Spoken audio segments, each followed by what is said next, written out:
ওয়াকার সাহেব প্রথম দিনই প্রথম যে রাজনৈতিক দলের নাম বললেন সেটা হলো জামাতে ইসলাম। তখনই আমরা বুঝতে পেরেছিলাম যে এটার পিছনে মেটিকুলাস ডিজাইন আছে বহু, এবং সেটা তো ডক্টর ইউনূস আমেরিকায় গিয়ে বাইডেনের বগলের তলায় হাসতে হাসতে বলেছেন যে মেটিকুলাস ডিজাইন আছে, এবং সেই মেটিকুলাস ডিজাইন এখন একে একে কার্যকরী হচ্ছে। আমরা দুটো কথা আমি মনে করি এখান থেকে উদ্ধার পাওয়ার দুটো উপায়।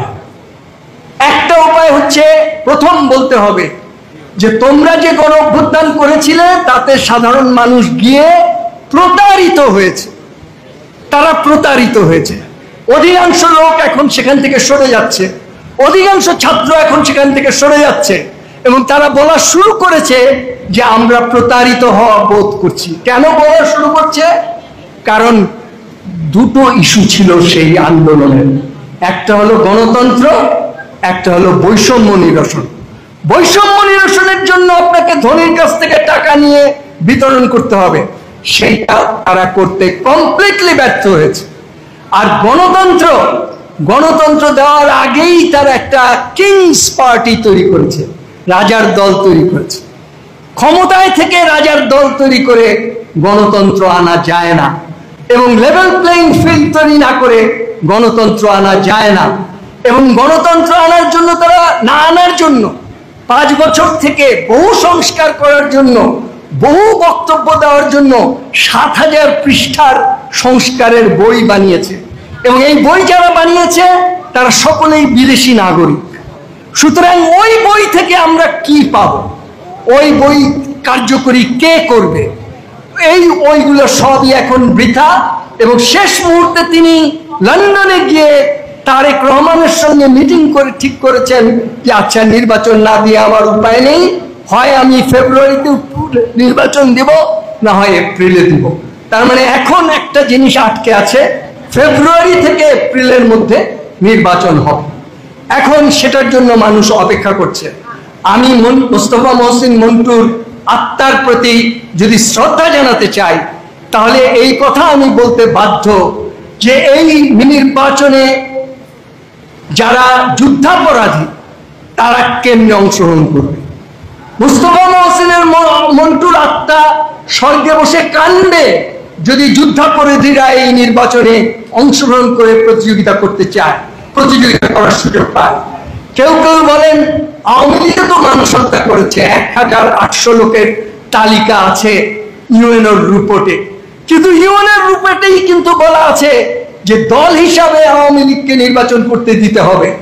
ব্যক্তি হিসাবে যারা ওই অপরাধ করেছে, চুরি করেছে, দুর্নীতি করেছে, স্বজনপ্রীতি করেছে, তাদের অবশ্যই বিচার করতে হবে। তাহলে ডক্টর ইউনূস এই ব্যাপারে কি সিদ্ধান্ত নিয়েছেন? আমরা দেখলাম কিছুদিন আগে তিনি বললেন যে আওয়ামী লীগ নির্বাচনে অংশগ্রহণ করতে পারবে কি পারবে না এটা ঠিক করবে নির্বাচন কমিশন। হাসি পায়, নির্বাচন কমিশন এটা ডক্টর ইউনূসের পরামর্শ ছাড়া নির্ধারণ করতে পারবে? অসম্ভব। সুতরাং এই প্রশ্নের মীমাংসা করতে হবে, যেই 20 থেকে 30 ভাগ ভোটার আওয়ামী লীগকে ভোট দেয়, তারা তো গণহত্যার সঙ্গে জড়িত ছিল না, তারা তো দুর্নীতির সঙ্গে জড়িত ছিল না। যেই মুক্তিযোদ্ধারা মুক্তিযুদ্ধকে সমর্থন করে, তারা তো এই সব অপরাধের জন্য জড়িত ছিল না।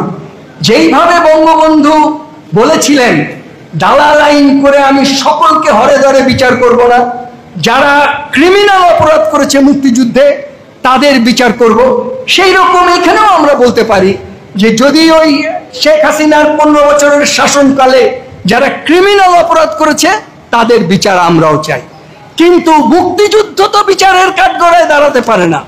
মুক্তিযুদ্ধ অমর, পবিত্র, এবং মুক্তিযুদ্ধ আমাদের লাস্ট পয়েন্ট। এর পিছনে আমরা কোনোদিন যেতে পারবো না, জীবন থাকতে যেতে পারবো না। একটা মনে আছে নিশ্চয়ই আপনাদের, ধর্মনিরপেক্ষতাবাদ, জাতীয়তাবাদ, গণতন্ত্র, সমাজতন্ত্র। যেই সংবিধান উনি লিখেছিলেন সেখানে লেখা আছে যে আমাদের সংবিধানে লেখা আছে সমাজতন্ত্রের অর্থ কি, লেখা আছে বৃহৎ সম্পদ, সম্পদের সিলিং থাকবে, বৃহৎ সম্পদ ব্যক্তি মালিকানায় থাকবে না, ব্যাংক, বিমা সামাজিক মালিকানায় থাকবে।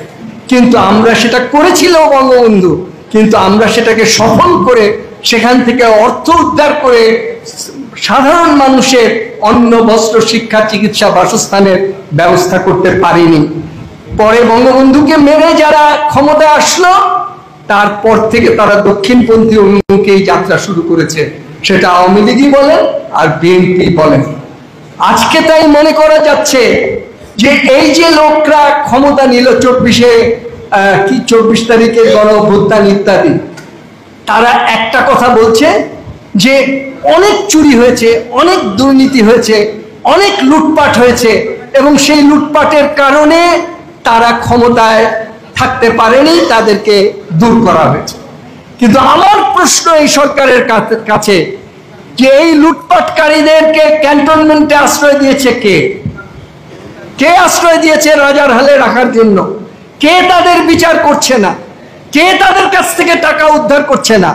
যদি তা না করো তাহলে আসলে লুটপাট দমন তোমাদের উদ্দেশ্য নয়। আসল উদ্দেশ্য প্রথম দিনই আমরা বুঝতে পেরেছি। যেদিন